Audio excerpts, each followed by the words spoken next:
On a peaceful afternoon in Willow Creek, a blind girl named Emma was taking her usual walk with her German shepherd. But everything changed when a biker approached, hurled mocking words, then raised his foot as if to kick the dog. The entire park seemed to freeze. Rocky didn't bark. He didn't show fear. He simply stepped forward, shielding Emma with a gaze as sharp and disciplined as a soldier's. Someone in the crowd whispered, "That's no ordinary guide dog. He used to be a combat canine." What was it about this seemingly ordinary dog that made an entire crowd fall silent? Every afternoon in Willow Creek felt strangely identical, serene, still, and full of sound. The breeze slipped through the trees lining the lake, weaving a gentle symphony of leaves brushing leaves, like whispers from an old fairy tale. Beneath the golden light of dusk, the lake shimmered as if dusted with glitter, reflecting a pale blue sky slowly melting into hues of orange.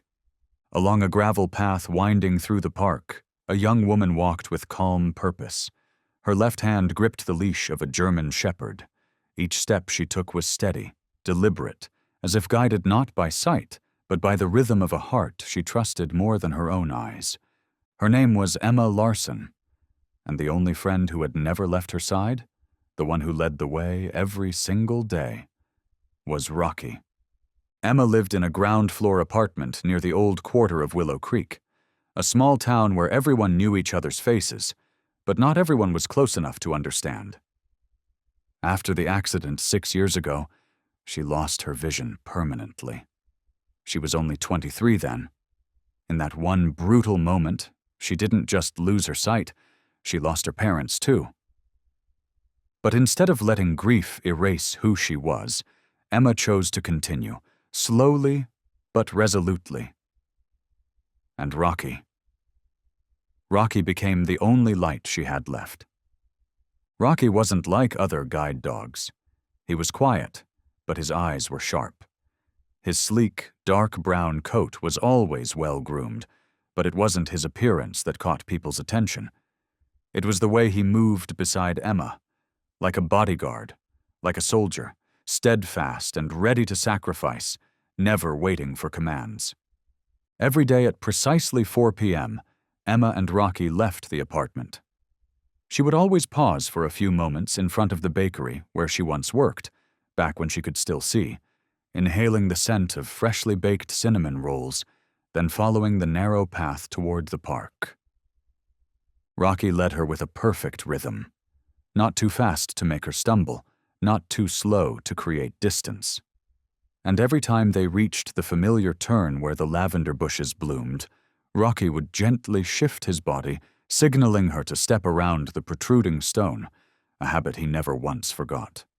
Willow Creek's park wasn't large, but it looked like a scene lifted from a vintage postcard. Willow trees bowed low over the lake, moss-covered benches softened by morning mist, and winding gravel paths curved like lines from an unwritten fairy tale. And in the quietest corner of that park stood a white wooden bench, Emma's bench, the one she always shared with Rocky. She didn't need eyes to see the beauty here, the sound of ducks gliding across the water, the light touch of leaves brushing her shoulder, the distant laughter of children. These were the sounds of peace. That afternoon was no different. Rocky stopped precisely 3 steps from the bench, then gently lowered his head so Emma could find her seat. She let herself settle into the bench, both hands resting on the leash, a familiar gesture that grounded her in the presence of her loyal companion. "Thank you," she whispered. Though Rocky couldn't speak, Emma believed he understood every word. Rocky sat beside her, his back straight, ears tilted just slightly, eyes calmly scanning the surroundings. His posture wasn't quite relaxed, but not tense either, like a soldier pausing between battles, still attuned to every sound. Emma reached out, her hand landing softly on Rocky's head. Her fingers traced along his warm, velvet ears, down to his neck, and paused on the thick fur at his shoulder. Something in her always softened when she did this, as if the panic, The gray memories of darkness and loneliness all faded beneath the warm breath resting by her side. She rarely spoke much, but with Rocky, it was different. Her whispers in the park weren't grand confessions, just scattered thoughts about a pastry she missed, a song she heard on the radio, or the texture of a newly fallen leaf. Rocky never answered, but he always listened. "You know," she murmured, "whenever the wind runs through my hair, I imagine light. I don't need to see it. I just know it's beautiful." Rocky leaned in, pressing his chest gently against her leg. Emma smiled, a smile that asked for nothing and meant everything. Over time, people in the park became familiar with the sight of them. A young woman with neatly tied brown hair and a dog that stood like stone, solid and unwavering. No one knew their full story, but somehow the calm they carried seemed to quiet everything around them, as if they themselves were the steady heartbeat of the place. A little girl passed by, tugging her mother's sleeve and whispering, "Mommy, I want a dog like that." The mother knelt down and replied softly, "That dog is a hero, sweetheart. You just can't see it yet." Emma didn't hear the exchange, but Rocky did. One of his ears twitched gently, then settled again, as if he was used to hearing whispers not meant for him, and holding on to them anyway. The afternoon stretched long, as if the sun itself wanted to linger a little more before slipping behind the trees. The lake blazed gold and orange, reflecting the willows and the birds dipping down to drink. Emma took a deep breath, letting her shoulders relax. She could feel Rocky's steady breathing beside her. Though her world was wrapped in darkness, she knew she was exactly where she was meant to be, in the right place at the right moment. There were no car horns, no sorrow, no past pulling her back. Only the wind, the lake, and Rocky. Another day passed, another day of peace. What Emma didn't know was that in just a few days, everything would change, and the quiet dog sitting beside her now, calm and composed, would astonish the world when the past came knocking. Mornings in Willow Creek always carried the scent of baked goods, a soft, buttery aroma laced with cinnamon, and a hint of honey drifted from the hollow crust bakery at the corner of the street, weaving its way through the narrow alleyways like a gentle invitation from the new day. Emma Larson stood at the shop's entrance, hands folded together, Rocky's leash gently wrapped around her wrist. Every Friday morning she stopped here, not to eat, but to listen. She listened to the sound of the wooden door creaking open with the jingle of a tiny bell, the cheerful voices of the staff greeting one another, the low hum of the oven firing up a fresh batch of pastries, and most of all, the bustling footsteps of the townspeople, vibrant sounds that took the place of the eyes she had lost. Rocky stood by her side, posture firm as ever. Though he wasn't trained to track scents like a hunting dog, each time they passed this place, his tail would give the slightest wag, as if he too found a quiet joy in the sweet smell of morning. Emma smiled faintly. "You know it's Friday, don't you?" she whispered. Rocky responded with a soft nudge of his nose against the back of her hand. A silent nod. The wooden door creaked open, and Emma stepped slowly into the bakery. The floor was wooden, the air thick with warmth and sweetness. Almost everything inside had stayed the same over the years, except for the owner, Mrs. Clara, who had begun showing signs of forgetfulness. But that morning, instead of Mrs. Clara, her young granddaughter Sophie stood behind the counter. A college freshman home for the summer, Sophie was still getting used to the pace of the small town, but her kindness and energy were unmistakable. "Hi, Miss Emma," Sophie greeted, her voice a little unsure. "I remember you like the almond apple tarts, right?" Emma smiled. "That's right. The almonds smell stronger than usual today." Sophie laughed, surprised and impressed, then quickly headed to the back to prepare her order. At that moment, a group of high school students burst into the shop, chattering loudly with coffee cups in hand.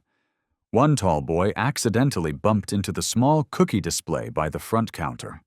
It happened in an instant. The tray holding the ginger snaps rattled, sliding towards the edge. 3 cookies dropped to the floor, one of them rolling straight toward Emma, just as she stepped forward to receive her pastry. Rocky spotted the movement first. Tilting his head slightly, eyes locked on the rolling cookie, he shifted his body in one swift motion, stepping into Emma's path and gently nudging her knee with his lowered head. Emma froze. A second later, the cookie rolled past her shoe and stopped near Rocky's paw. No one spoke for a moment, then Sophie gasped, "Oh my gosh! If Rocky hadn't stopped you, you would have stepped on that and tripped!" The boy mumbled an apology, while Sophie quickly scooped up the cookies and cleaned the floor. Emma remained still, her hand brushing over Rocky's head. "You saved me again, huh?" she murmured. Rocky looked up, his gaze calm, but glimmering with quiet pride. The shop fell silent for a moment, then a few customers began whispering. "Did you see how fast he reacted? He's not like most guide dogs, is he? Look at how he stands, like a guard." Sophie, still holding the fresh tray of pastries, leaned slightly to get a better look at Rocky. "Miss Emma, I don't know if I'm imagining it, but your dog seems different somehow. He's so calm, but it's like he's always watching, like he's waiting for a command." Emma nodded gently. "I used to think that too. He doesn't just guide me, he protects me." Sophie placed the pastries on the counter, her expression softening. "I've never seen a dog like that before." Emma smiled and stroked Rocky's head. "Sometimes you don't need eyes to know someone is special." Leaving the bakery, Emma and Rocky strolled slowly toward the park. The almond apple tart was still warm in its paper bag, the cinnamon scent blending with the evening breeze. She said nothing during the walk, but her fingers played lightly with the leash, her own quiet way of saying thank you. Rocky kept pace beside her, as always, but his ears twitched slightly at every sound behind them. He never let Emma walk alone, not even on the calmest path in Willow Creek. That afternoon, the wind came earlier than usual. It slipped through the trees like threads of silk, carrying the earthy scent of damp soil mixed with a fading trace of cinnamon from the bakery. The gravel path into the park was scattered with dry leaves, and each of Emma's footsteps echoed softly in the quiet. Rocky walked beside her, his pace unhurried, like a guide who had memorized every corner of this place. But today, something in the air made him hesitate, just for a split second. Emma couldn't see the shift in posture or expression, but she felt it. The leash in her hand gave a subtle tremble, not from a tug, but from a change in Rocky's breathing. She tilted her head slightly, listening. The wind still moved through the trees, but this time it carried a different sound. The low growl of an engine, layered with bursts of laughter, heavy footsteps pounding the pavement, sounds that didn't belong to the usual quiet of the park. And then they appeared. A group of about 5 men emerged from the parking lot near the eastern entrance. Most wore leather jackets and motorcycle helmets. Leading them was a tall, broad-shouldered man with a shaved head gleaming under the sun and a dragon tattoo winding up his neck. His eyes scanned the park like he was hunting for something to mock, to break, just for fun. His name was Tyrell Briggs, a name that everyone in town knew.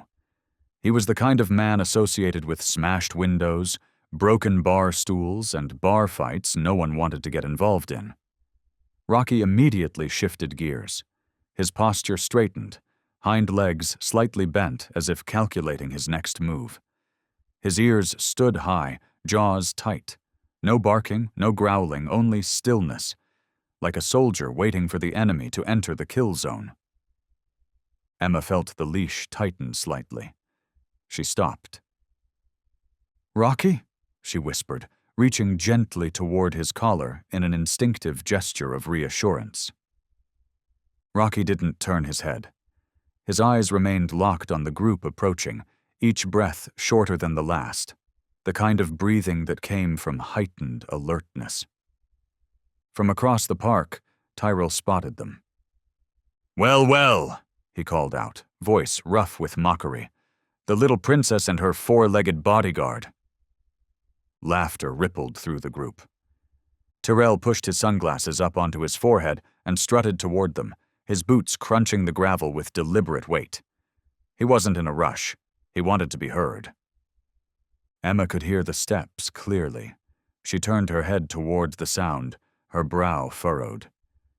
She couldn't see, but Rocky saw everything, the way Tyrell looked at her like she was a punchline, the flick of his hand snubbing out a cigarette, the smirk spreading on his face. Rocky didn't wait for orders. He was already prepared. The wind still moved through the park, but it no longer carried sweetness from the bakery. It now brought the scent of sweat, smoke, and danger. "Nice dog," Tyrell said as he closed in, only a few steps away. "Does it know any tricks? Roll over, shake hands? Or is it just for leading blind girls around the block?" Rocky let out a growl so low it seemed to rise from the ground itself. He didn't lunge. He didn't move. But every muscle in his body coiled like a bowstring. Emma could feel the vibrations running through the leash. She turned towards the voice. "We're not bothering anyone," she said calmly, though her voice trembled. "Please step aside."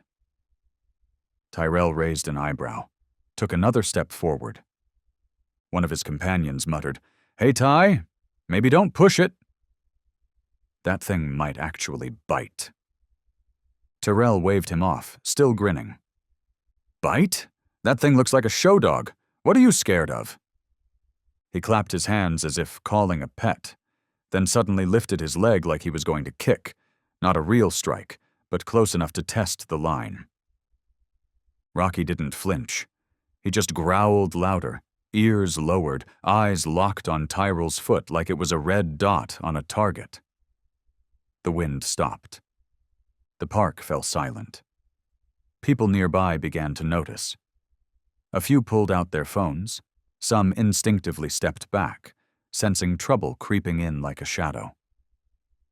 Emma placed a hand on Rocky's head. "It's okay. He won't do anything unless you force him to." But Rocky didn't blink. His eyes never left Tyrell. And in those eyes, so calm they were almost terrifying, everyone could see this was no ordinary dog. Another gust passed through the trees, but this time it wasn't the breath of nature. It was the breath of a moment about to tip, a shift in the air that warned of something coming. Emma gripped the leash a little tighter. Rocky stood like stone, planted in a world beginning to tilt. The sun was already dipping behind the willow branches, but its last orange-gold rays still painted long shadows across the ground. In those skewed silhouettes, a single figure stepped across the line that divided peace from provocation. Tyrell moved closer. He lifted his leg again, this time aiming the toe of his dirty boot directly at Rocky. No longer a joke, but a threat. "Well then," he sneered, "you gonna do something, smart dog?" Rocky didn't move, but his entire body hummed with tension, each muscle drawn tight in a deadly silence. His eyes never left Tyrell's foot. And then he growled, low, guttural, deeper than before, a final warning. Emma could feel it through the leash. Rocky wasn't just on alert, he was waiting. The line between restraint and reaction had been drawn, and Tyrell was standing right on it. People walking through the park began to stop. Some stood at a distance, others slowed out of curiosity. A young woman clutched her boyfriend's arm and whispered, "What's happening?" He answered quietly, eyes never leaving the scene. "Trouble, I think." Phones were lifted, cameras switched on, dozens of eyes focused on the silence about to split open. Rocky stepped forward, just half a step, but it was enough. He placed himself fully in front of Emma, shielding her with his body. One single step, but decisive, and it made Tyrell hesitate. Rocky's posture didn't reflect fear, nor did it resemble aggression. He stood like an immovable wall, raised between the blind woman and the man threatening her. Ears flattened, tail lowered, eyes wide open. The silent language of a creature trained not to flee from danger, but to face it. Emma rested her hand gently on his head. Her voice trembled but stayed calm. "Please, don't come any closer. He's not a house pet." Tyrell scoffed. "Oh, yeah? What's he wearing? A uniform?" An elderly woman in the crowd whispered, "Don't do that. That dog's not normal." But Tyrell didn't hear, or didn't care to. He lifted his leg again, swiping it through the air just inches from Rocky. It didn't hit, maybe intentionally, maybe not, but it was close enough to trigger a final warning. Rocky let out a third growl, deeper this time, resonating like thunder from underground. It wasn't the snarl of a household pet. It was the declaration of a warrior, one who had faced death before and was ready to do it again. Emma tightened her grip on the leash. Though she couldn't see, every sense inside her had tuned to Rocky. She could feel the tension rippling through his shoulders, the heat building under his collar, and the restrained silence of a being holding back instinct, for one reason only: to protect her. "Rocky," she whispered, part comfort, part apology. Everything stilled. Across from her, Tyrell stopped laughing. He began to realize something was off in the dog's eyes, off in the way the crowd was watching, off in the fact that, for the first time in his life, he was made to take an invisible step back by a creature that hadn't spoken a word. A woman's voice rose from somewhere in the back. "Somebody call security!" An old man pulled out his phone, murmuring to himself, "I haven't seen eyes like that since I left the military." Rocky didn't move, but his stance froze time itself. He stood in the slanting golden light, casting a long shadow on the gravel beneath him, eyes locked on Tyrell. He didn't tremble, didn't retreat, didn't strike. He warned. And strangely, Tyrell, as brash as he was, began to hesitate. His shoulders slumped slightly, the look in his eyes shifted from mockery to defense.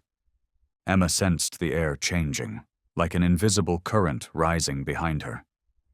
People inched backward.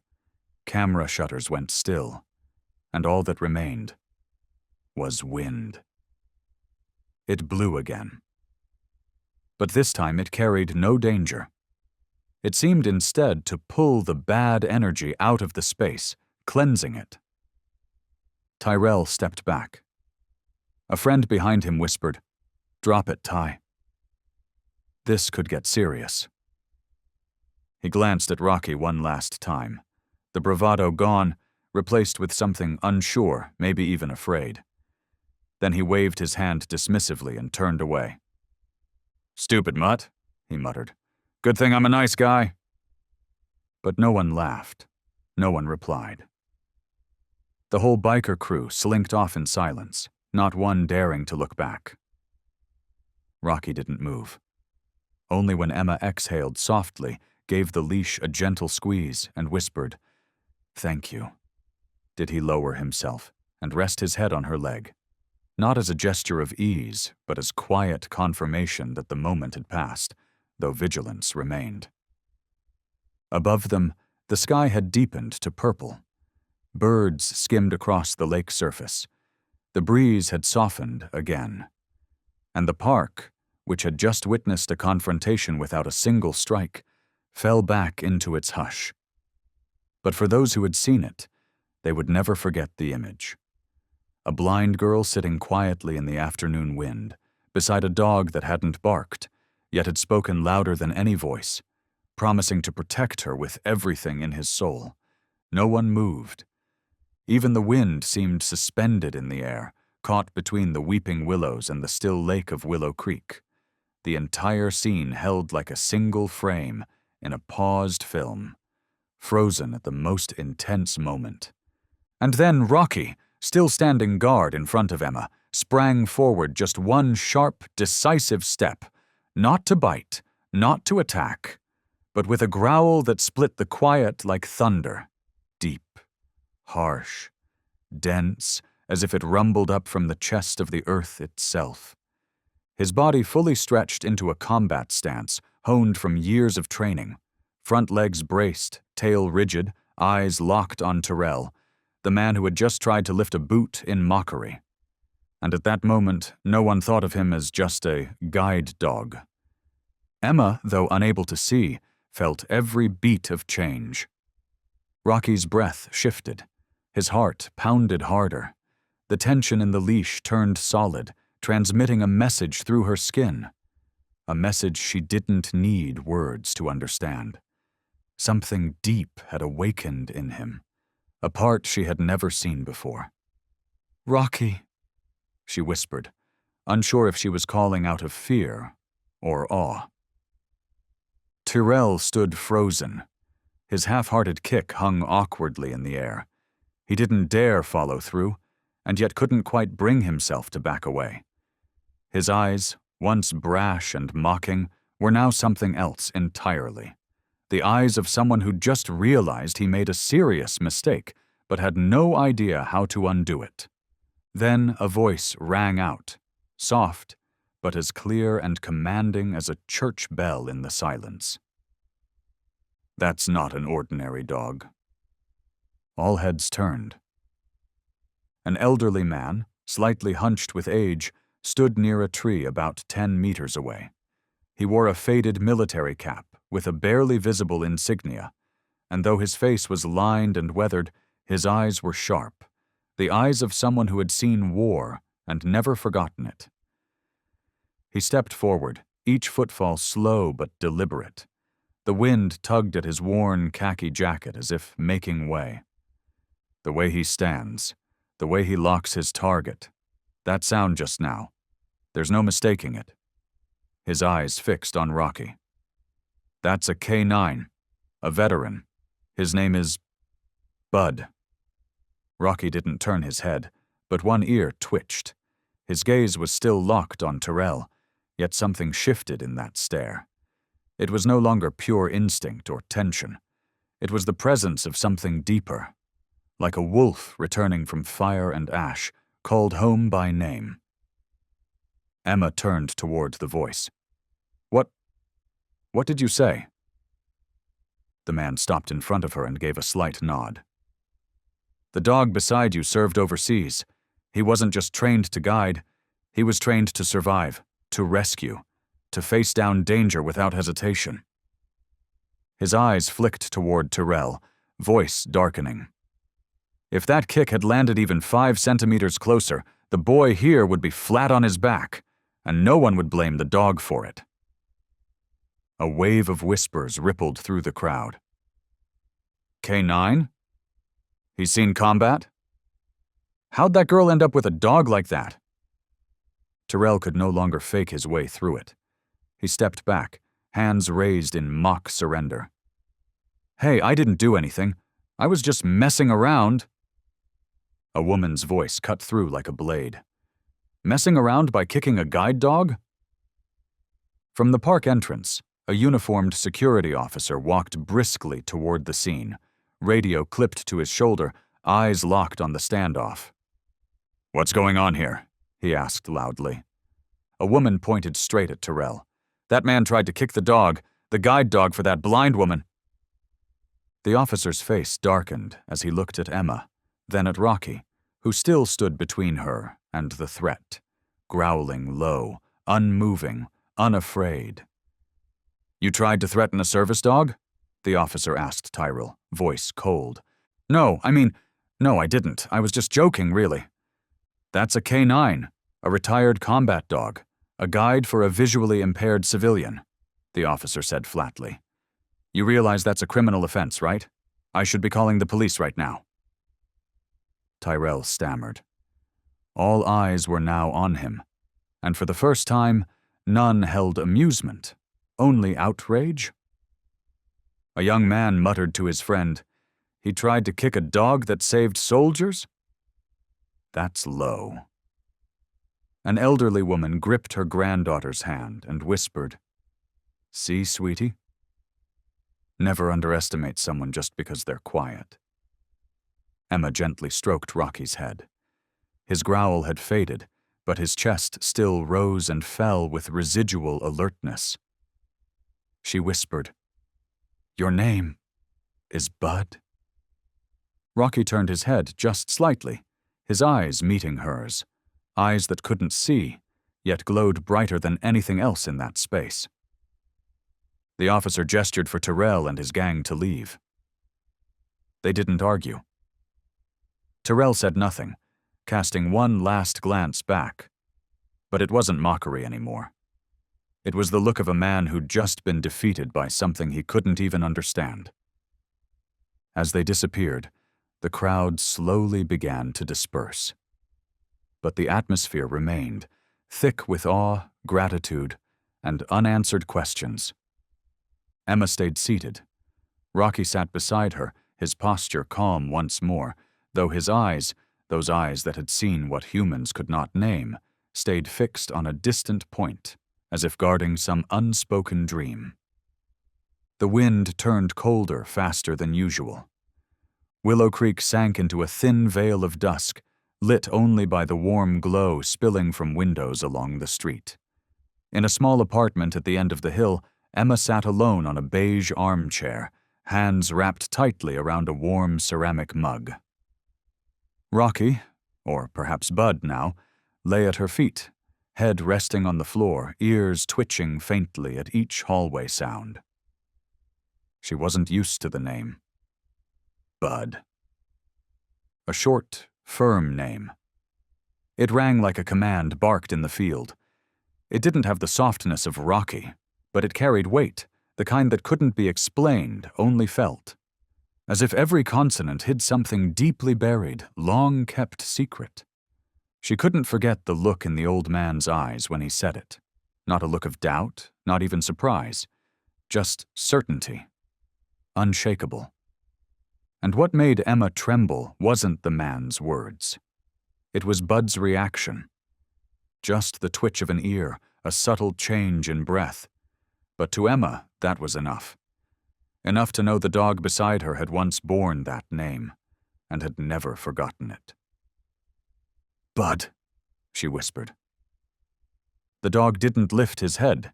He simply shifted a little closer to her, as if quietly acknowledging the name without needing a single word. At exactly 9 p.m., Emma opened her laptop. Her fingers moved slowly but purposefully across the keyboard. For the first time, she was typing not to help herself, but to reach into the past of the one sitting beside her. K9 military dog PTSD. Hundreds of results appeared.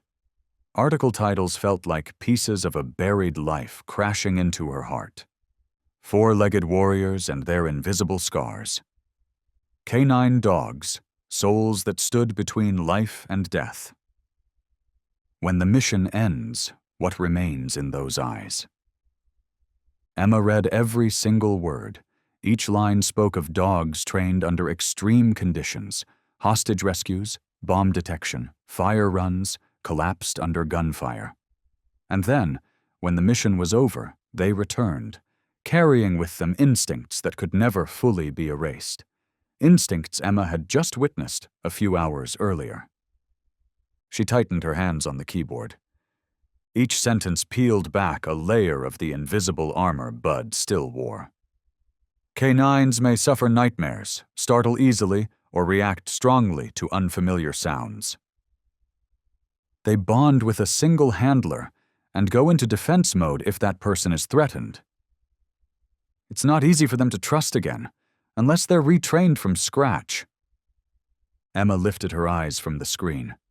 The soft glow lit up her cheeks, revealing the confusion tightening on her face. She didn't say it aloud, but her thoughts played on repeat. I've known so little about him. Where have you been? What have you done? Who did you lose, and why? Are you here now? Bud lay still. But Emma knew, even with his eyes closed, he was listening. She shut her eyes. Images came rushing back like a film being rewound. The times Bud suddenly stopped mid-step, as if seeing something she couldn't. The low growls when strangers got too close. The way he always lay near the door at night, like a sentinel. No one had taught him that. It wasn't learned. It was survival. She opened another tab. Military K-9 retirement adoption process. One paragraph stopped her cold. Some retired K-9s are retrained to become service or therapy dogs, helping them find a new purpose in civilian life. But not all adopters know their dog's history. Many of these warriors now live quietly under different names. Their real identities forgotten? Emma swallowed hard. Bud had never told her. He couldn't. But the truth was there, hidden in his calm posture, his alert eyes, and that new name, Rocky. Bud, she whispered again, her voice catching slightly. For the first time that evening, the dog raised his head. In the dim light of the desk lamp, his eyes didn't reflect the bulb. They glowed from within. Emma placed her hand on his head. Not out of habit, but reverence. I don't know what you've been through, but from today, I want to. Bud gave a small nod. Or perhaps it was just the motion of his breath. But Emma understood. Every journey had to start somewhere, and reclaiming a name was the first step. Outside the window, the wind picked up again. The scent of damp earth, leaves, and the crispness of night flowed through the trees, like an invitation into a story yet to be told. The next morning, sunlight spilled through the thin curtains, casting golden streaks across the dark wooden floor of Emma's small apartment. The aroma of coffee floated gently from the kitchen corner, but inside her, there was a nameless tension, a mix of doubt and quiet longing to go deeper into Bud's untold story. Bud was lying in his usual spot by the window, where the first light of day always touched the rich brown and black of his coat. His head rested on his front paws, eyes half closed, but not asleep. He looked like he was waiting for something important to begin. Emma picked up her phone, then set it down, picked it up again, and hesitated. She had found the contact details of a veteran support group from a small article about reintegrating retired K-9S into civilian life. All she had to do was call. Just one call. But it felt like unlocking a door, one that would take both of them into a world Emma had never known. And Bud, perhaps, had spent years trying to forget. She took a deep breath, then dialed. The line rang. A calm, clear woman's voice answered. Veterans K-9 Network, this is Karen speaking. How can I help you? Hi, I'm Emma Larson, she said, unsure of her own voice. I live in Willow Creek. I have a guide dog named Rocky, but recently I found out his real name is Bud, and I think he used to be K-9. There was a pause on the other end. Then Karen replied, You did the right thing by calling. If you can give me his ID tag number or any markings, I can help search our records. Emma stood up quickly and knelt beside Bud. On the inside of his worn black collar, a line of faint metal engraving caught the light. K9BD031CM. She read it aloud, her voice shaking just slightly. Karen confirmed the code, her keyboard tapping swiftly in the background. Yes, here it is. Her voice paused for a moment, as if reading the file line by line with care. Bud, full designation K9 Bud, served in a special operations unit overseas from 2013 to 2018. Assigned handler, Sergeant Cole Matthews. Emma closed her eyes. The wave of emotion that rose inside her was gentle, like the tide, but powerful enough to stir everything within. Sergeant Matthews currently lives in Montana, Karen continued. He left the military a few years ago. Would you like us to contact him for you? Emma tightened her grip on the phone. Thank you. But I think I should be the one to call. If you could give me his number. Karen hesitated for a second, then agreed.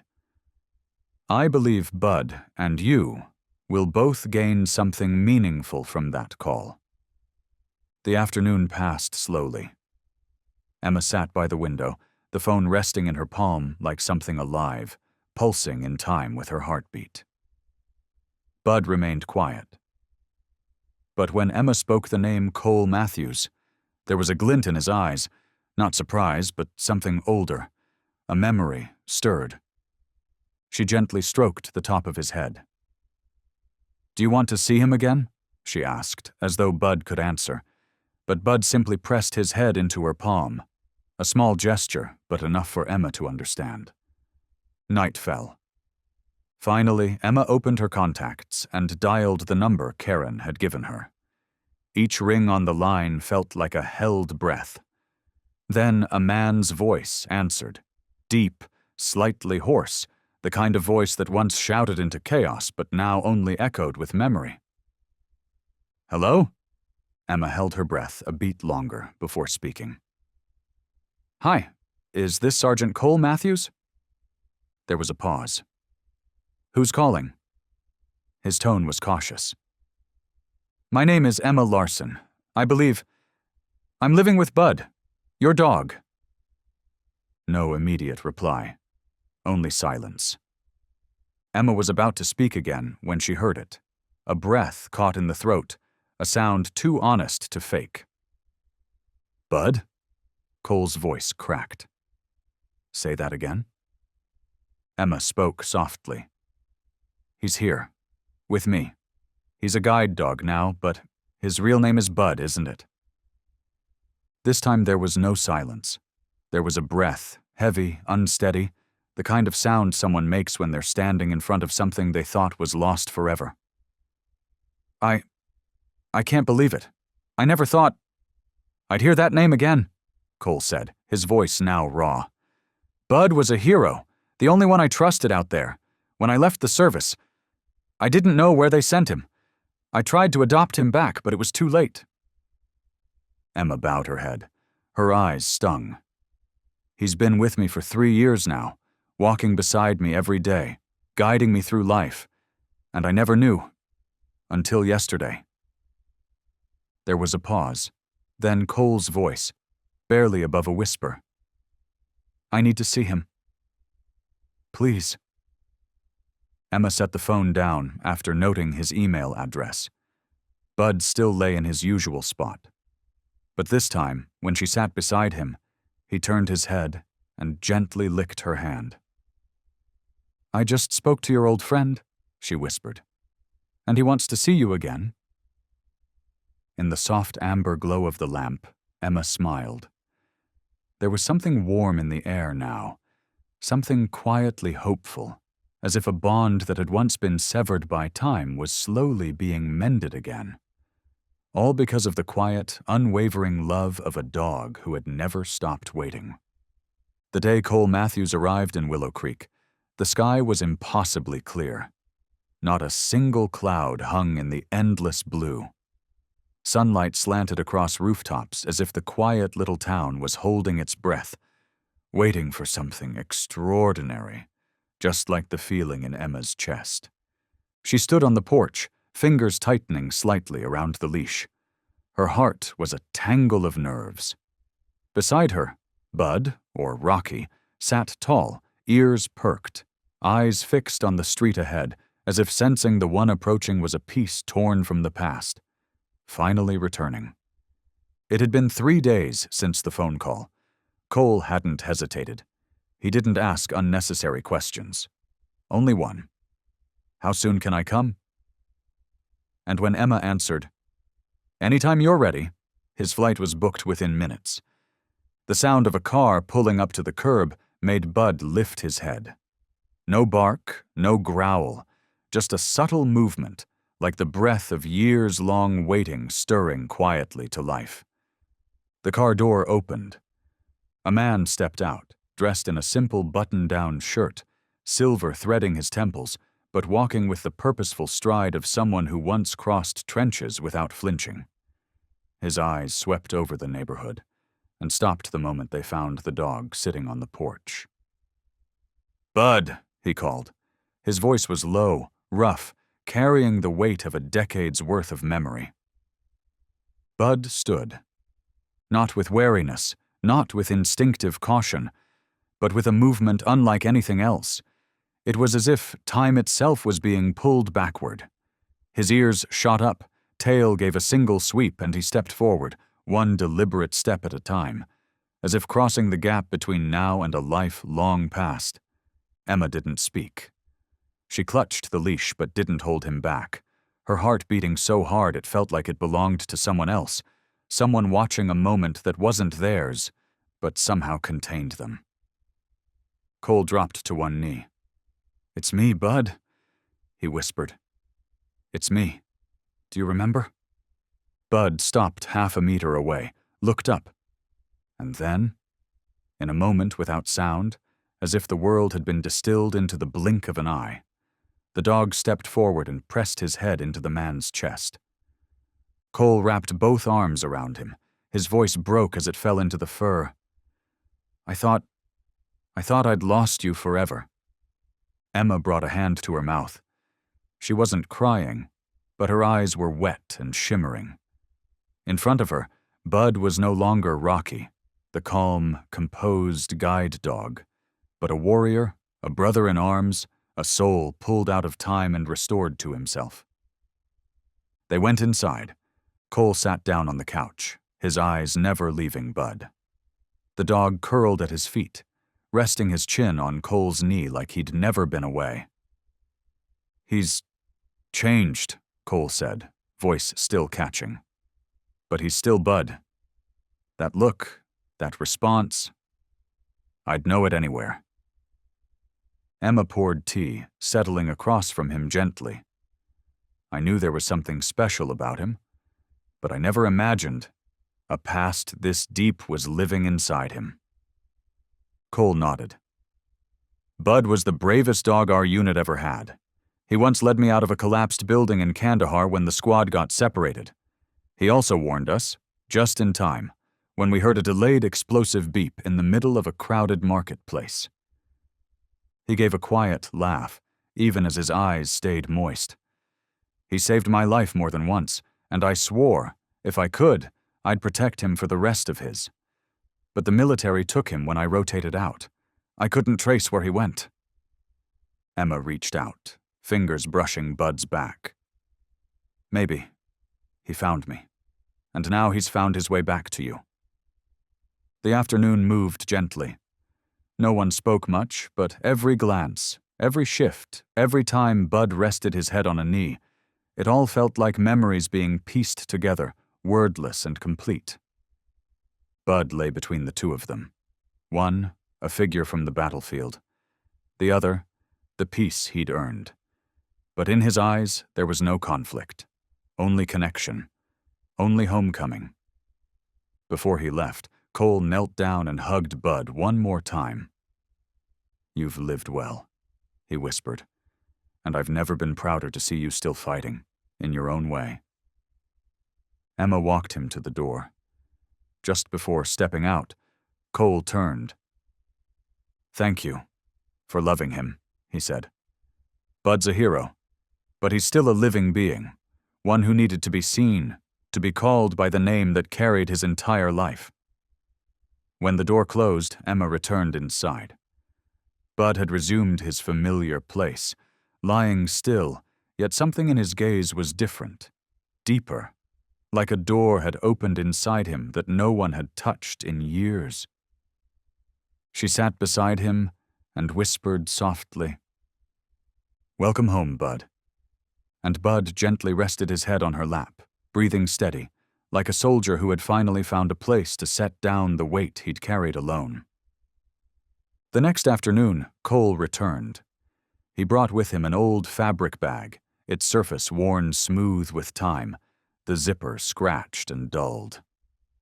Inside weren't gifts or souvenirs, but pieces of a life many chose to forget, which he now wanted to share, because Bud deserved to be remembered. Emma made tea. They sat in the sunlit room. Bud lay between them, his body relaxed, eyes half closed. But both Emma and Cole knew. He wasn't sleeping. He was listening. "You know," Cole began, his voice slow and grounded. "Bud wasn't loud or outgoing back then. Actually, he was so quiet that some of the soldiers doubted he'd be effective at all." Cole smiled faintly, his gaze drifting toward a distant past. "But then we went into real missions, Afghanistan. It wasn't a place for haste. Dust in the air, gunfire could break out at any second. And Bud was the only thing that made me trust instinct over logic." Emma said nothing, but her fingers tightened around her teacup. Cole went on. "We were assigned to scout a market area. Everything looked normal, but Bud refused to move forward. He growled low, ears down, eyes locked on a corner of a brick wall. I trusted him. I pulled the team back. 3 minutes later, the place where we had just stood exploded. An IED was hidden in the base of that wall." He paused. "No one was hurt, thanks to Bud." Emma placed her hand on Bud's back. His coat was thick and warm, but beneath it was a layer of memory sealed tight over the past 3 years, since the day he quietly became her companion. Cole continued. "There was another time in Helmand. Rain was pouring like buckets. The ground turned to mud. A young soldier was wounded nearly 200 meters out, unreachable by vehicle. Everyone froze. But Bud just looked at me once and ran. In 7 minutes, he dragged that soldier back. Through the rain, through the mud. His back was cut from barbed wire, but he didn't stop." Cole's voice caught. "That soldier lived, and he still writes to our unit every year thanking Bud." Emma couldn't find words. For all the afternoons she had walked with Bud along sidewalks, crossed intersections, sat by the lake. She had never once imagined that those same legs had once moved through a space between life and death. She leaned down slightly. Bud remained still, like a retired soldier who no longer wished to speak of what was, yet held it all within. His eyes opened slowly, drifting from Cole to Emma. Not sad, not proud. Just the eyes of someone who had seen more than people could truly comprehend. Cole spoke softly. "Dogs like Bud. When they leave the battlefield, they don't really retire. They don't complain, but they carry everything. Some get aggressive, some lose direction. But Bud was different." He turned to Emma. "I used to worry about him. But when I saw how he walks beside you, the calm in his eyes, I knew he hasn't forgotten. He just stored it all away, somewhere deep." Emma nodded gently. She remembered the times Bud would stop suddenly at the sound of a loud engine, or tilt his head like he was decoding something invisible. She used to think it was habit. Now she understood. It was instinct. Awakened, then quietly tucked back in. "So," she hesitated, "do you think he's hurting?" Cole shook his head, his gaze softening. "Hurt? Of course. How could he not be? But the real question isn't about the pain. It's how he chooses to live with it. And I think he's doing just fine." They sat in silence as the early afternoon light filtered through the windows. A breeze slipped in, carrying the scent of wildflowers. Bud's breathing was even. A dog, resting. But to Emma now, it was the sleep of a warrior, not because of medals or missions, but because he was finally loved, not for what he'd done, but simply for who he was. She stroked Bud's head and whispered, "You don't need to growl. You don't need medals. You just need to be here. And I'll tell your story, the way it deserves to be remembered." Bud blinked once, then closed his eyes again. In his warm breath, the room softened, a battlefield without bullets, where someone was still fighting, with love. Night fell slowly over Willow Creek. Emma sat in the armchair by the window, gazing into the dim blur beyond, where pale streetlights cast quiet golden trails on the pavement. Bud lay near her feet, his ears flicking gently as if still listening to every breath within the house. Since Cole had left that afternoon, the silence had felt different. Not heavy, but not entirely light either, like a question that hadn't found its answer, hovering quietly between the walls. And then it rose. Is Bud truly happy? Emma didn't know who she was asking, Bud herself, or perhaps something larger. But the question rang out, honest and aching. She looked down at the sleeping dog, his fur smooth, his breath steady, no visible tension. But she had started to notice the little things. The way Bud reacted sharply whenever a motorcycle roared by. The way his eyes scanned both sides of the street during walks, like tracking signs no one else saw. The way he fell silent the moment they stepped inside, as if part of his energy was still out there, unable to come home yet. She wondered, quietly. All these years, has Bud simply been fulfilling a new assignment, but never really living? Though he had become a guide dog, though he had protected her, though his eyes were always filled with care, beneath it all, there might still be a soul that never found its old purpose again. One that longed, quietly, to feel needed the way only a soldier could understand. Emma opened her laptop. This time she didn't search the past. She searched for continuity. Rehabilitation programs for retired K9s. Training centers to maintain response skills in military dogs. Simulated environments for K9s to retain their operational instincts. The website for an organization called Vigilant Hearts Canine Center appeared on the screen. Its introduction was short but powerful. We don't train dogs to return to war. We help four-legged warriors live true to their instincts in a world that no longer echoes with gunfire. Emma read every line of the description, eyes fixed to the screen. They offered regular health checkups, open-air training fields, scent tracking sessions. And most importantly, they worked specifically with retired K9s who still carried that silent desire to do something that mattered. Bud lay quietly at her feet. Emma moved closer, placing her hand gently on his thick fur, whispering, "You've lived for others for so long. You've saved lives, walked into places no one dared go. And then, you were brought to me. You became a companion, a light in my darkness." Her hand trembled slightly. "But maybe you deserve to be yourself again. Not to fight, but to live like a warrior in your own right." The next morning, Emma called Vigilant Hearts. The woman who answered had the kind of voice you trusted from the very first word. Clear, calm, and kind. "We'd be honored to welcome Bud," she said after hearing Emma's story. "There are many retired K9s here like him, and most of them come alive again when placed in an environment with light, manageable challenges."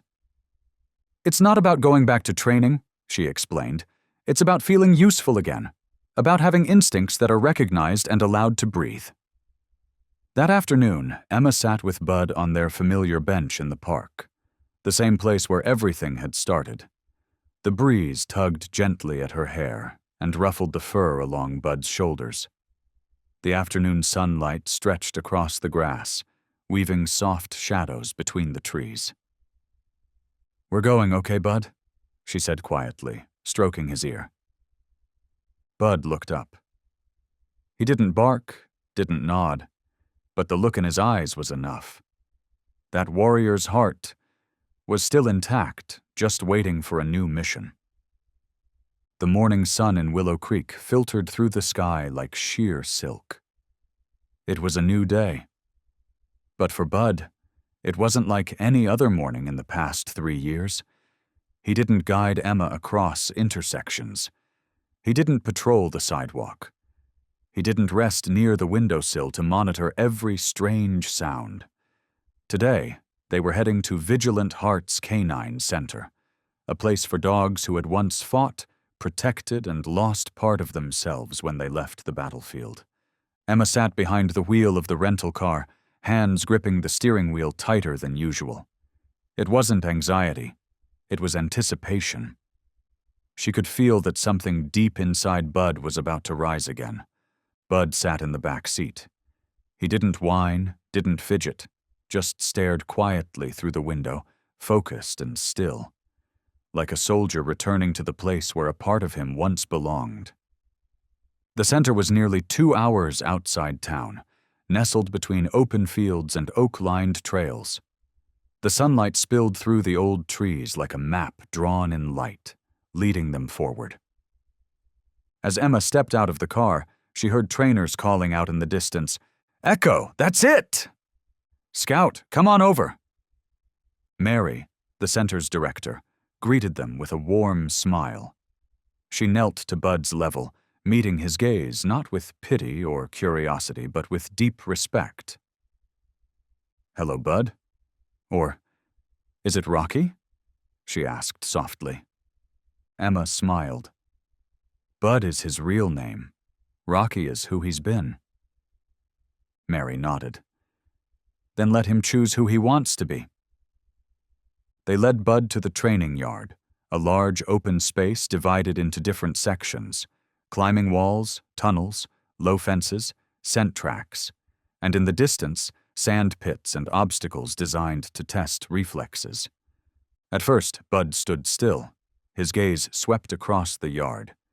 He didn't step forward, didn't step back. He simply observed. A young trainer named Jason approached with a soft voice. "We don't push. We invite. Dogs like him, if they're ready, they'll step into it themselves." Emma nodded and stepped back to the wooden benches along the edge. She didn't call out, didn't encourage, just waited, heart taut like a string on a violin, holding its breath. A short whistle blew from the next field, signaling the start of a sample drill for other K9S. Bud flinched slightly. His ears stood tall. A Malinois ran the course, clearing a low fence, darting through a tunnel, and catching a scent on a hanging cloth. Bud watched. Then, he took a step toward the first fence. His pace was slow. His head dipped, not in fear, but like he was asking himself, "Do I still remember how?" He stopped in front of the wooden barrier, just shoulder height, took a breath, then jumped. The movement wasn't perfect. His hind legs clipped the top, but he landed clean and didn't stop. He turned, looked directly at the trainer. Jason smiled. "Welcome back, warrior." From that point, it all moved faster. Over the second fence, solid. Through the tunnel, slower but precise. Scent detection. Bud tilted his head, then veered left. Correct. Each time he cleared a task, he didn't look for Emma, didn't scan the field. He focused entirely on the mission, as if a part of him long dormant had stirred and risen, breathing again. Emma sat frozen. She had never seen Bud like this. Not distant, not different, but whole. A version of him she'd never known while he was her guide dog. A different rhythm, a different gaze, deeper, steadier, unmistakably alive. She smiled, eyes glistening with quiet tears, not of sadness, not of regret, just sheer admiration. The training session ended. Bud panted hard, his tongue hanging out, but his eyes were still bright, alert with purpose. Jason approached and gave Bud a gentle pat on the shoulder. "He needs more time for full recovery," he said, "but every reflex is intact. He's a true warrior." Mary came forward and softly told Emma, "Bud doesn't need to return to the battlefield. He only needs a reason to feel useful again. And today, he just found it." On the drive back, Emma reached over and stroked Bud's head. "I haven't lost, Rocky," she whispered. "I've just been reunited with Bud." The dog rested his head on the seat, his eyes half closed, peaceful. No longer just a calm companion, but a warrior learning how to exist in peace without losing his strength. This dog never really left the battlefield, not in his mind. That's what Jason, lead trainer at Vigilant Hearts Canine Center, told Emma by the end of Bud's second training week. It wasn't said with grandeur, but with a quiet reverence, the kind of recognition reserved for something deeply earned. Among all the retired canines Jason had retrained, Bud stood apart, not because he had to relearn anything, but because he simply needed to hear his name called in the right way. The first time Emma heard those words, her heart clenched, filled with pride, and something tenderer still. For 3 years, she'd lived beside a warrior without realizing it. A soul who carried memories no human could fathom, and yet stayed by her side, guarding, loving, asking for nothing. She understood then, Bud had never forgotten the battlefield. He just hadn't had a chance to return, not to fight, but to finally lay something down. Now, every step over an obstacle, every snap reaction to a command, every muscle remembering its purpose, was a form of healing. Emma began adjusting her routine. Every Saturday she woke earlier than usual, brewed coffee, checked the leash, packed Bud's water container. In the car, there was no music, only the wind slipping through the half-open window, and Bud sitting tall beside her. Not tense, just ready. Like a soldier preparing for his shift. In the 3rd week, Bud completed all command-based drills with near-perfect accuracy. In the 4th, he led a 3-dog team across rocky terrain without a single delay. In the 5th, he located a scent-based target in just 17 seconds. Trainer Mary watched from a distance, shook her head gently, and smiled. He's not trying hard. He's simply stepping back into who he's always been. But the greatest change didn't happen on the training field. It happened inside Bud himself. Emma had grown used to a silent, reserved Rocky, a dog who always paused half a step behind her, who curled up near her bed like a quiet shadow. But now, she saw a Bud who led with quiet confidence. Each morning, he'd wait by the door before she even reached for the leash. At the sound of keys, he'd turn his head toward the door, tail swaying just enough to be noticed. On the ride home, Bud no longer slept in the back seat. He rested his head against the window ledge, ears turned to the wind, eyes wide open, as if keeping watch over the road. For the first time, Emma realized something deeply. Bud's joy didn't come from resting. It came from having a purpose. He didn't need to rescue people. He didn't need to walk through fire. He just needed to be used, in the way he was meant to be. His loyalty, his discipline, and the heart of a warrior that didn't need medals to prove itself. One afternoon, after a long training session, Jason sat beside Emma beneath a wide tree at the edge of the field. Bud rested by their feet, panting hard but eyes still sharp, aware. "You've noticed he's not quite the same dog anymore, haven't you?" Jason asked. Emma smiled, eyes never leaving Bud. "I don't think he's changed," she said. "I think this is the first time I've really seen him, fully." Jason nodded. "You're right. Most people want their dogs to be obedient, gentle, easy to manage. But for dogs like Bud, what they really need is to be recognized." That evening, when they returned home, Emma didn't go upstairs right away. She opened her laptop and began typing the first sentence of an article. "I lived with a guide dog for 3 years, and today I finally know his name." It wasn't a story meant to impress. It was a story to remember. A journey. A quiet thank you to a silent soul who protected her not only with his trained steps, but with the way he continued to choose kindness long after the world had taught him to survive. Under the desk, Bud lay on his side, head resting gently on her feet, breathing steadily. The desk lamp cast a warm glow on his brown-black coat, its sheen tinted with red. Outside, the night wind stirred faintly. A veteran dog. A new mission. No gunfire, no orders. Just one person who understood, and one purpose worth waking up for. That same afternoon, after training, Emma and Bud stopped at a small wildflower field just 10 minutes outside Willow Creek. It was quiet there. No car horns, no bustling crowds. Only the wind threading through tall grass, and the scent of sun still lingering on every leaf. Emma sat down on a flat stone, her hands resting lightly on her knees. Bud stood beside her. No leash, no command. He didn't wander, didn't need instruction. He was simply there, like a breathing shadow, silent and steady. And in that moment, for the first time in what felt like years, Emma realized something with startling clarity. Bud was no longer her eyes. He was a soul that had survived war, a survival machine that had moved through explosions, through blood, through sleepless nights. And then, he had stepped into her world. Peaceful, yes, but not easy to live in. Emma bowed her head, letting her fingers run gently over the thick fur at Bud's neck, feeling the solid strength beneath his skin, not the softness of a pampered pet, but the substance of a being who had borne responsibility like a soldier.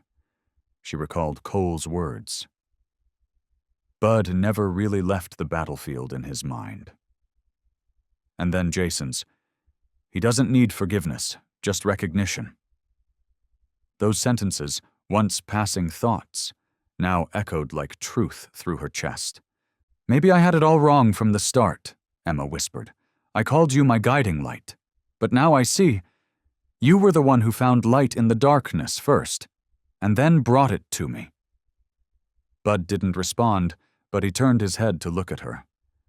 There was nothing extraordinary in that gaze, and yet Emma felt it deeply, a look that had seen unspeakable things, and still chose to stay, still chose to be gentle. For 3 years, their bond had taken a shape, Bud as the guide, Emma as the one in need. But now Emma no longer saw it that way. Bud was not just a service dog, not just a tool, not just assistance. He was a companion, a comrade, a being who carried emotion, memory, strength, and wounds that had never been named aloud. That night, when they got home, Emma didn't remove Bud's collar like she usually did. She sat on the living room floor beside him and placed her hand on his chest, where his heartbeat pulsed steady and strong. "Who was it," she asked quietly, "that gave you the name Bud?" Bud didn't stir, but Emma kept speaking, as if they were equals in this quiet conversation. "That name, it's not just a name. It's your root. You lived under it, fought under it, and maybe almost lost it when you were taken from your partner." She tapped Bud's nose gently and smiled. "But you kept it. You're still Bud. No matter what anyone calls you, you've always been there, whole." After that day, Emma began to see everything differently. She no longer introduced Bud as my guide dog. Instead, she said, "This is Bud, my companion." She no longer tugged the leash when Bud paused too long in one spot. She waited. Because she understood. Maybe Bud was remembering. Maybe he was feeling. Maybe he was walking through a piece of memory invisible to her eyes. People around town started to notice. "That dog seems so smart. He looks at people like he knows exactly what they're thinking. And the girl with him, she's changed, softer, but stronger somehow." Emma didn't explain. Those who stood close enough to catch Bud's gaze would understand without words. One morning, as the two crossed a small bridge leading to the low, grassy fields, Emma suddenly stopped. The wind off the lake carried the scent of damp earth and the soft cries of birds calling to each other above. She turned to Bud, her voice barely above a breath. "You know something, Bud? Ever since I found out who you really are, saw you for real, I've started to see myself differently too."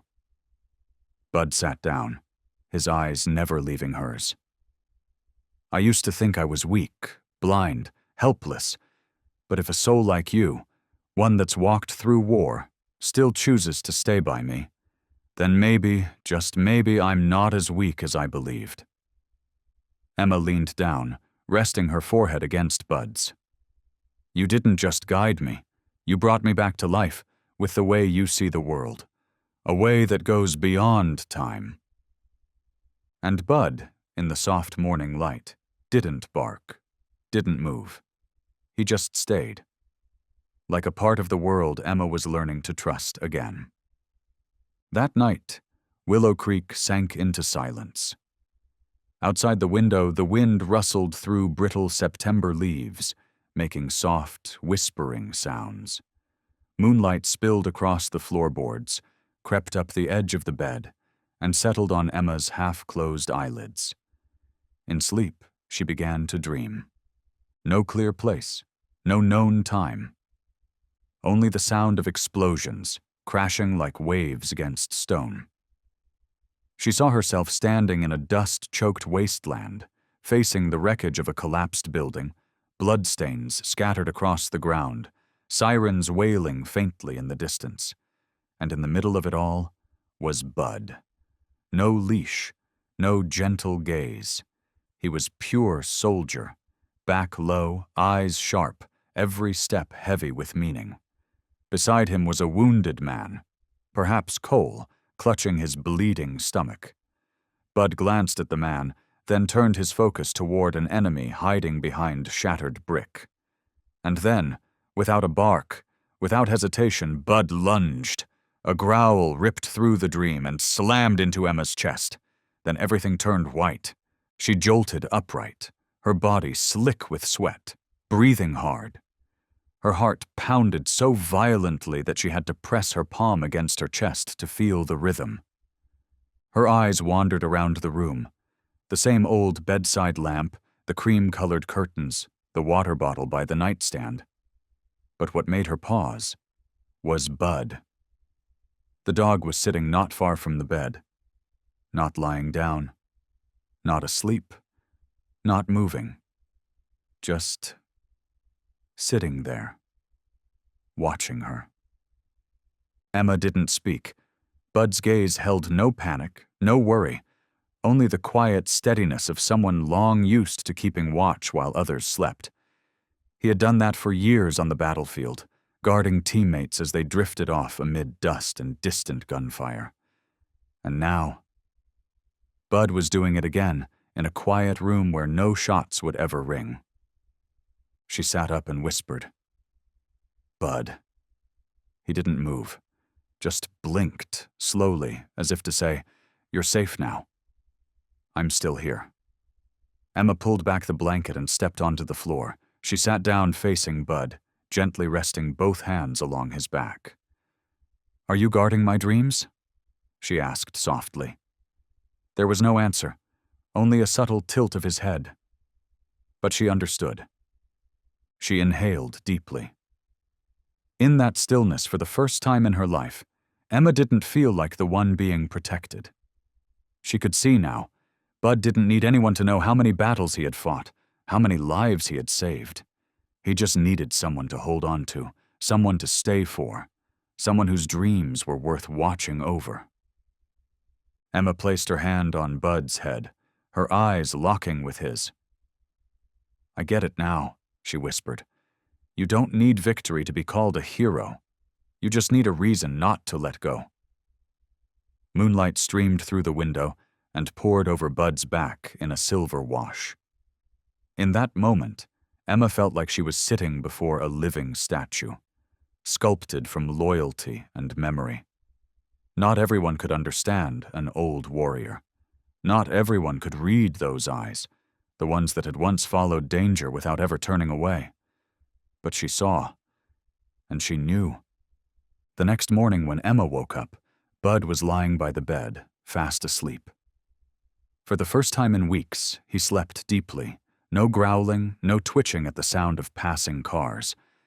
And Emma understood why. Because this time, Bud knew. Someone was guarding his dreams. That morning unfolded like any other. Coffee. The window open for fresh air. Bud resting on the floor as always. But something was different. Between Emma and Bud, there was no longer a leather leash. There was an invisible bond, of trust proven, of two souls who had lost, and now were choosing to protect one another. The Saturday afternoon training took place under the soft light of late autumn. The wind had grown colder, threading its way through the blades of grass and brushing a chill across the field that was used to sweat and hurried footsteps. Emma stood at the edge of the training yard, her arms wrapped loosely around her coat, eyes following Bud's every stride. He was crossing the narrow wooden ramp with ease now, steady legs, bright eyes, no longer cautious like the first few sessions. Bud had returned to himself, a guide dog with the heart of a warrior. The air felt light, calm. Jason, the trainer, was preparing the next exercise when a sudden ringtone sliced through the rhythm of the field. Mary, the head of the center, quickly pulled her phone from her coat. Her voice dropped after a brief exchange. The group fell silent.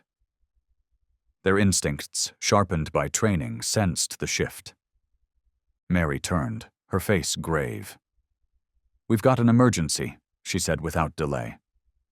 A 7-year-old boy named Noah went missing about 30 minutes ago near the forest at the northern ridge. He followed his small dog into the woods during a camping trip and didn't return. The atmosphere grew thick. "The official K-9 units are out on assignments," she continued.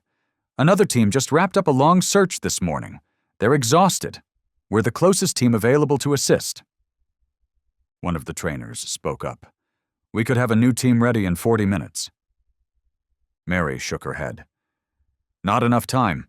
Sun's going down fast, it's getting cold, and the boy doesn't have a jacket. The search team needs a K-9 deployed now." All eyes turned toward Bud. He stood quietly in the far corner of the field, having just completed his training run.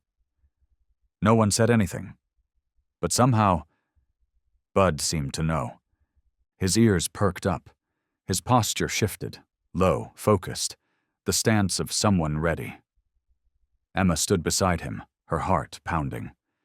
She had never seen Bud like this before, calm but sharp, like a compass locking onto its direction. Jason stepped forward, watching Bud closely with both caution and belief. "Bud, are you ready?" Bud didn't bark, didn't whimper. He simply turned his gaze toward the woods. That gaze, the one that had once seen war, had survived grief, now locked onto a new mission. Not one given by command, but one called forth by the oldest instinct of all, to protect.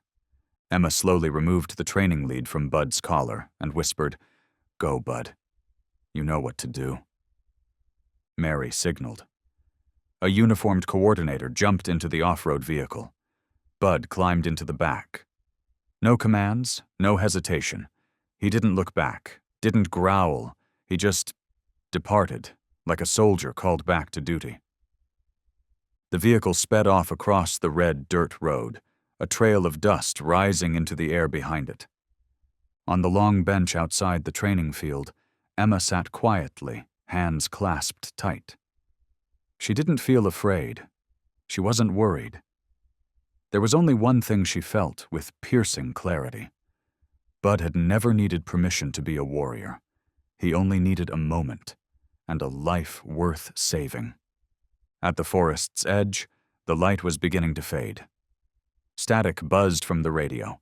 The search teams were spreading in an outward spiral, but time was running thin.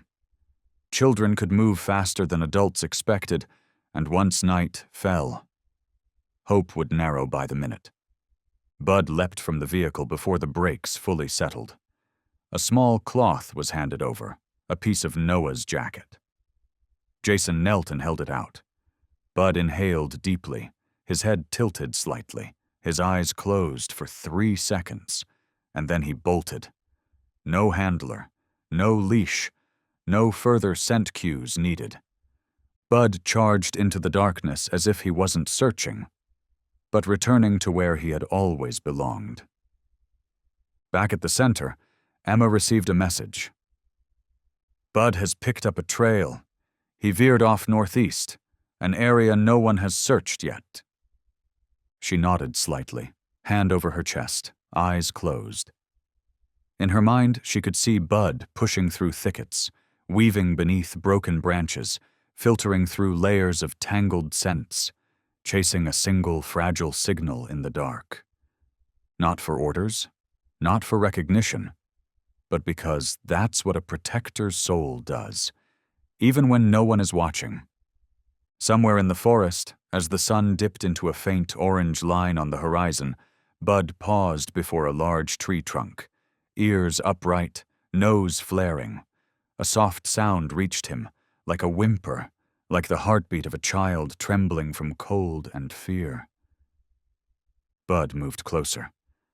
A boy sat hugging his tiny dog, face smudged with dirt, eyes swollen with tears. Bud didn't bark, didn't scare him. He crouched gently and licked Noah's hand, a quiet signal that said, "You've been found. You're safe now." When the off-road headlights pierced the now pale ash-blue woods, Bud led the team out. He wasn't panting, he wasn't drained, but each step was anchored like stone, eyes locked ahead, unwavering, as if he had never stepped out of mission mode. Noah sat in a rescuer's arms, clutching his small dog, his eyes never leaving Bud for even a second. It was as if the two of them, one who had been lost and one who had once been left behind, had met through an unspoken thread. Emma stood waiting at the center's edge. As the vehicle rolled to a stop, she rushed forward. Bud jumped down and came straight to her.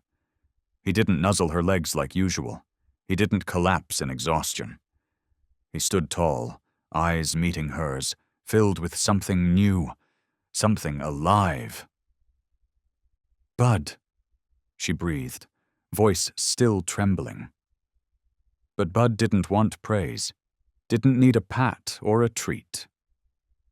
He stood still for a moment, then turned his head toward Mary and the remaining search team.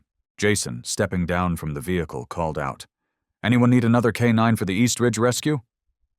"Terrain's rough, but if it's Bud, I trust he can handle it." Emma blinked in surprise.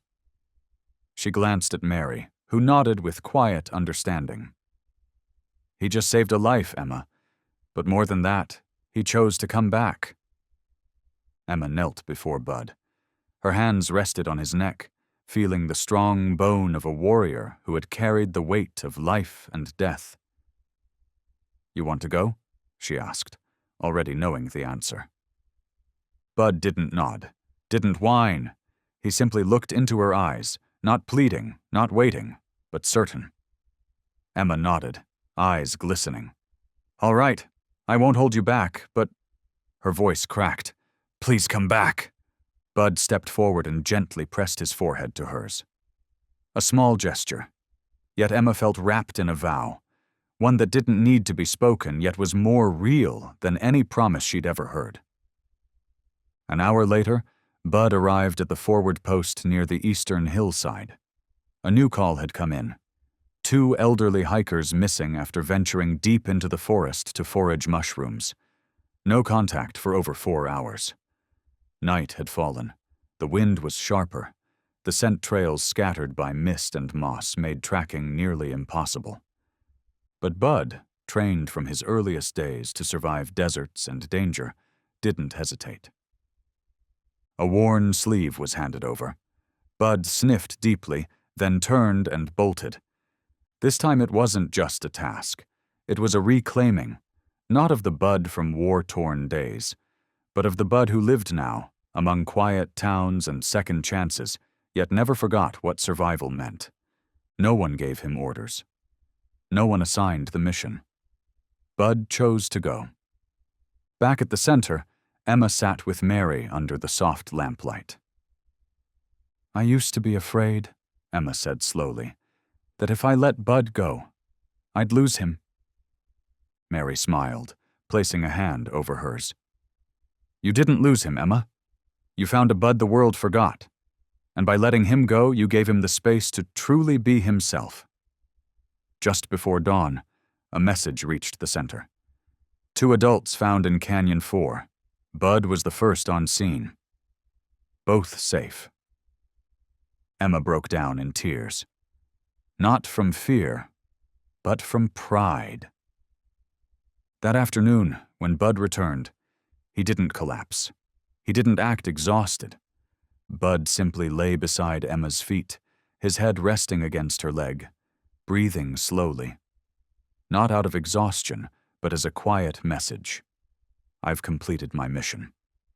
At dawn, a thin veil of mist hung above the forest slope, obscuring the already narrow path. The search team stood in formation, their headlamps flickering through the canopy, casting golden streaks of light against moss-covered trunks. The silence was uncanny, so quiet that every footstep pressing into the soft decay of leaves could be heard. Bud led the way. No leash, no commands, no human voice guiding him. Just steady breaths, ears pricked forward, and eyes scanning ahead, unwavering, deliberate. He had already caught the scent from the boy's jacket, an 8-year-old who had wandered off following a squirrel the evening before. The night had been cold, and with each passing hour, the boy's chance of survival dropped.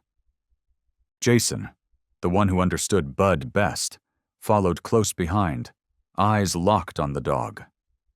One team member whispered, "There are no real paths out here, just natural traps, loose rock, dead roots." Jason didn't reply. He simply said, "Follow Bud." Along a slick, muddy trail, Bud suddenly veered off the human-carved track without warning. No glance back. No sign. He simply turned, deeper into the dense woods where no one had stepped. "Wait!" someone called, trying to stop him. Jason shook his head. "Trust me. He senses what we can't." Bud moved forward, slipping nimbly between thick, tangled roots like weaving through spiderwebs. At one point, he paused, nose pressed to the ground, eyes narrowed. A small rock crevice lay hidden beneath a carpet of leaves, a natural trap that could have swallowed a grown man. Jason arrived behind him, looked down, and went pale. If not for Bud. Deeper into the forest, the air thickened. Morning hadn't fully broken, and the mist clung to their bodies like damp cloth. Bud stopped for a long second. His gaze shifted left. Ears twitched. Then suddenly, he sprinted. Jason took off after him. The others followed, no longer questioning. They were beginning to understand. Bud didn't smell. Bud knew. 15 minutes later, they reached the edge of a low cliff where shrubs had been pushed aside. The scent of wet earth rose sharply, mingled with rotting leaves. Bud slowed. He circled a hollowed tree trunk, then abruptly dropped to the ground, nose pressed into the dirt, panting heavily. Jason approached. "You found something?" Bud let out a soft whine, not fear, but a call, a signal to come closer. The team parted the brush, moved around the tree, and saw. A small rock hollow, nearly hidden behind the thick foliage. Inside, in the dim shadows, lay a small body curled tightly into itself, arms wrapped around knees, head tucked into jagged stone. "There he is!" someone shouted. Jason immediately radioed in. "Target found! Boy is alive! We need medical now!" Bud didn't leave. He didn't bark or leap with excitement like most dogs might upon a successful find. He simply lay beside the hollow, eyes fixed on the boy, as if guarding him until every threat was truly gone. When the medics arrived, Bud stepped back, giving space. But just as the boy was lifted onto the stretcher, Bud stepped forward and gently touched his muddy shoe. A soft gesture, almost like the goodbye of a guide who had done his duty. The child, weak, lips pale, cracked his eyes open. He saw Bud and whispered something. Jason leaned in and caught it clearly. The dog brought the light. By the time they returned to the forward base, daylight had spilled across the treetops. The sun peeked over the eastern ridge, its golden rays blanketing the forest behind Bud. As if he had personally delivered the morning. Emma had been waiting. When she saw Bud emerge from the tree line, her eyes filled with emotion. Not just from relief, but from recognition. Bud had once again proven his purpose, not through barks or fanfare, but by the silent certainty of a soul born to protect. She wrapped her arms around him and whispered, "No one ever shows you the way, but you always take us there." Bud licked her hand gently. No fuss, no theatrics, just once. Light and deliberate. Enough for Emma to understand. I don't need a path. I only need someone to come back to. The entire base fell silent as the stretcher emerged from the woods, bathed in the first shafts of morning light. The boy lay still, breath shallow but steady, one hand clutching a small rope tied to a drenched toy dog. His face was streaked with dirt and dried tears, but the fear that once clouded his eyes in that half-conscious state was gone. Just as his stretcher cleared the last shadow of the trees, a voice pierced the silence. "Noah!" A mother rushed forward, nearly collapsing at her son's side. The father followed, his face drenched in sweat, eyes swollen red. Both of them knelt, arms wrapped tight around their boy, sobbing wordlessly, the kind of raw, unfiltered sound that breaks through every barrier and moves everyone who hears it.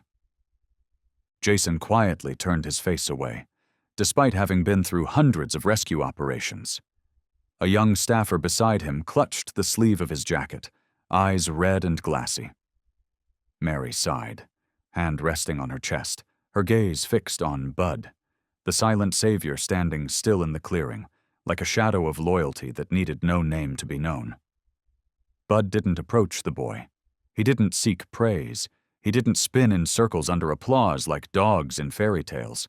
He simply stood there, eyes fixed on Noah, until the stretcher was loaded into the ambulance and the doors finally closed. Only then did Bud let out a long, deep breath, not from exhaustion, but as if his mind had just released the weight of a duty completed. Emma waited by the entrance of the triage zone. She didn't push through the crowd. She didn't call Bud's name. She simply opened her arms when he walked toward her, not quickly, not slowly, just like someone returning home after a long journey. Bud sat beside her. Emma knelt down, gently wrapped her arms around him, and held on tight. No one said a word. That hug wasn't for praise. It wasn't from sentiment. It was recognition, and an unspoken apology for ever thinking Bud was just a guide dog. "You did something no one else could," she whispered, resting her cheek against his shoulder. "Not because you were the fastest, not because you were the best, but because you never waited for permission to do the right thing." Bud didn't react, but his breathing softened, settling into a steady rhythm, quiet and calm, like the heartbeat of someone who finally felt safe. Beneath the old trees, their branches casting long shadows across them both, the wind rustled the leaves above. Shafts of sunlight filtered through, landing gently on Bud's head and Emma's tousled hair, turning the moment into something like a photograph, unposed yet unforgettable. No one dared interrupt. A few people stopped and looked. A young couple reached for each other's hands. A veteran rescuer bowed his head and wiped his eyes. Jason stepped back beside Mary, his voice low but firm. "Do you think Bud should be made an official canine support dog again?" Mary smiled, her eyes still on Emma and Bud. "He doesn't need a title. He doesn't need to be written back into a file. He's already a warrior. And more importantly, now he's recognized for something deeper than any paper can capture. Trust." Emma gently touched Bud's chest, the place she once felt his heartbeat while he guarded her in a dream. Her hand brushed over his fur, where scars once marked battles fought, where blood had once dried, where he'd lowered himself to shield fragile lives. "You didn't just guide me through the dark," she said softly. "You taught me how to trust instinct, to listen to silence, to read a look that doesn't need words." The morning light was now full. The cold, early autumn breeze was giving way to gentle warmth. Bud stood, turning his head toward the forest, as if he could still hear paths no one had walked yet. Emma stood too, holding the leash, not to control him, but as a quiet ritual, a reminder that even a free warrior carries a thread between hearts, one made not of rope, but trust. 2 days after the rescue, the spotlight still hadn't dimmed. Local media continued to run stories about Bud, the former military dog turned forest hero. Articles praised him with titles like "The Light in the Darkness," "The Medal-less Champion," "The Dog Who Didn't Need Orders to Do What Was Right." But to Emma, no headline could ever capture who Bud truly was. To her, Bud wasn't the miracle dog. He was the friend who lived by her side every day, patient, humble, quiet, but always ready to rise when it mattered. That morning, as she was rearranging books on an old shelf, Emma's phone vibrated. On the screen appeared a familiar name, Cole Matthews. She froze. Since the emotional reunion between Cole and Bud, they'd stayed in touch, just short messages, simple check-ins. She hadn't expected a call today. "Hi, Cole," she answered. There was a pause. Then the voice of the old soldier came through, still steady, but laced with the kind of emotion a man carries for a lifetime without showing. "I just read the news about Bud, about the boy in the woods." Emma said nothing. She didn't know what to say first, but Cole continued, not waiting for a reply, as if he only needed to speak the words he had long held in his heart. "He's still the same. I knew. He never stopped being a hero." His voice cracked on that last sentence. He paused, took a breath, then spoke again, softer now. "All these years after leaving the service, I kept wondering if Bud was okay, if he could live a normal life, or if he got lost, like so many canines do when the uniform comes off. But now I know he was never lost. He was just waiting for someone calm enough to see him and let him keep doing what he was born to do." Emma's throat tightened. Her voice wavered. "Thank you, Cole, for being the first one who ever believed in Bud." Cole gave a faint laugh. "No, the one who believes in him most now? That's you." After the call ended, Emma sat for a long time by the window. Bud lay quietly at her feet, his head resting gently across her shoe, eyes half closed. She looked at him, and for the first time, she saw a book yet to be written, a story untold, a journey only someone who walked beside him could ever truly understand. That night, Emma opened her laptop. She didn't go online, didn't check the news. She opened a blank document and named the file, Bud, the Memoir of a Guide. And then her fingers began to move gently across the keyboard, the words flowing like a quiet stream, steady, unforced, not embellished, not dramatic, just the truth of what had happened. From that very first afternoon at the lakeside park, From the moment Bud dodged his first kick, from the look in his eyes that defied time, from the battlefield dreams and the quiet embraces beneath the trees. Each sentence was a fragment, each paragraph a part of Bud, the part the world had never known or had never paused long enough to listen to. Emma didn't write to make Bud famous, not for praise.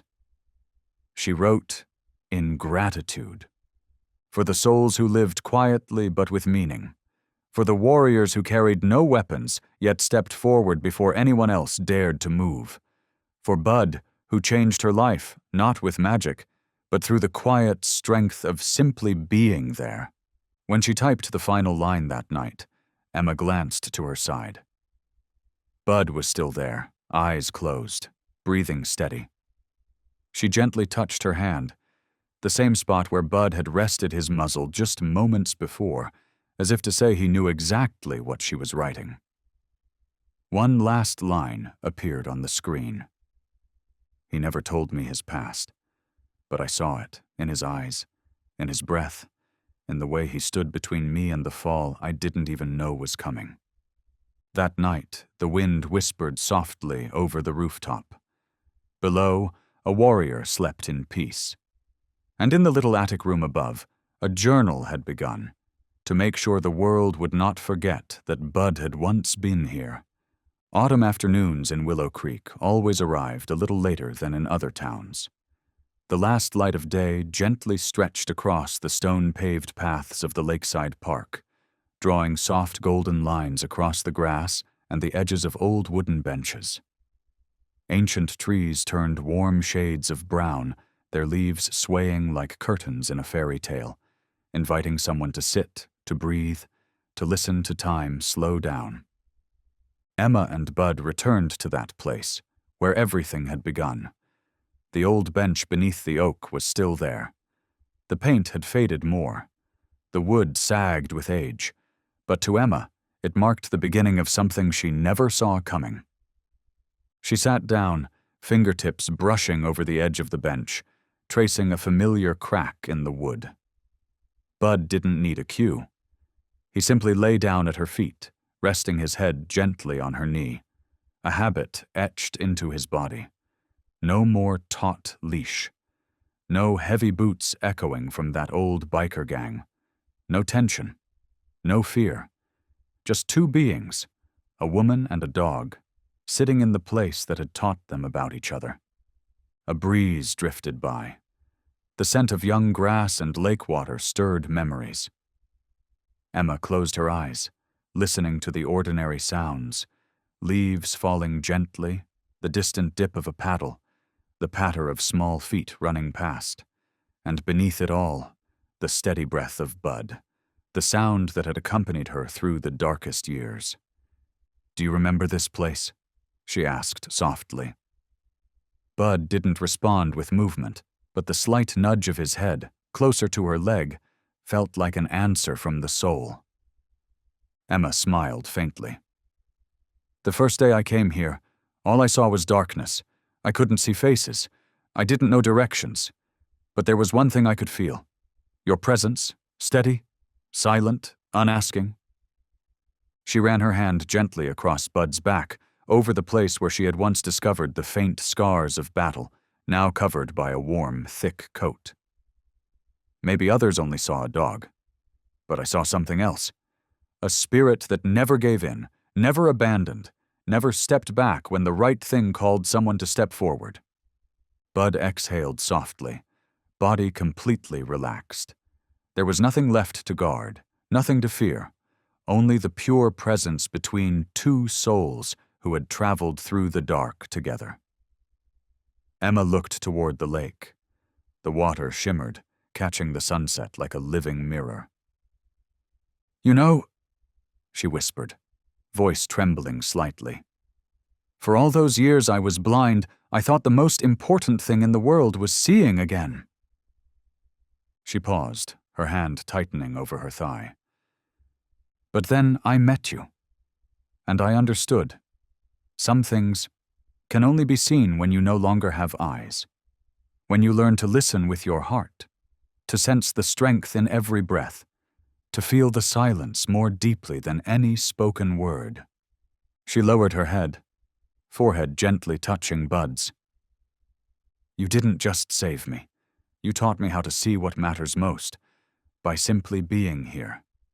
Now." The sunlight cast a soft glow over Bud's dark brown coat, making him look like a quiet, golden statue, unadorned, unnoticed by many, but radiant all the same. Around them, the park carried on. Children laughed. Elderly folks strolled. Teenagers played soccer in the distance. No one knew that on a worn bench in the corner of the park, a warrior was resting, and a friend was giving thanks, not with words, but with her entire heart. Peace does not come from a life without hardship. It comes from someone who chooses to sit beside you after it all. Bud didn't speak, but Emma knew. He understood. He chose to stay, not out of duty, but because love, when true, becomes something natural, like breath, like light brushing through the trees, like the heartbeat that reminds you you're no longer alone. On Emma's lap, a new notebook lay open. The first page already written. "Bud, you are the embodiment of something I'll never see with my eyes again. But because of you, I've learned how to see, through silence, through trust, and through the warmth of a being who didn't need to say anything to make me stand up and keep going." There, beneath the canopy of the old oak, the final light of day painted two long shadows, one human, one dog. No words needed, no more chapters required, because they were here, and they were living, right now. Some stories don't need an ending because they never really end. They go on in the hearts of those gentle enough to listen.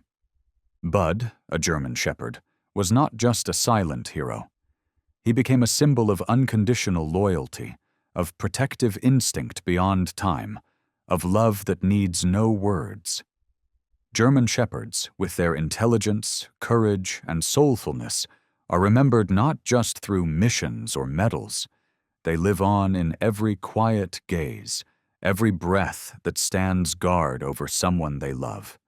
The story between Bud and Emma is a reminder that sometimes what saves us is not the light, but the presence of a being who chooses to stay, even when we can't see. When we open our hearts to animals, especially to dogs like German shepherds, warriors with tender hearts, we don't just gain a companion. We learn to see the world through different eyes, persistent, resilient, and deeply compassionate. Let us love them, not only in their strength, but also when they lie quietly at our feet, guarding our dreams, shielding us from what we cannot see. Because sometimes true love is simply walking together. No guiding needed, just being present, here and now.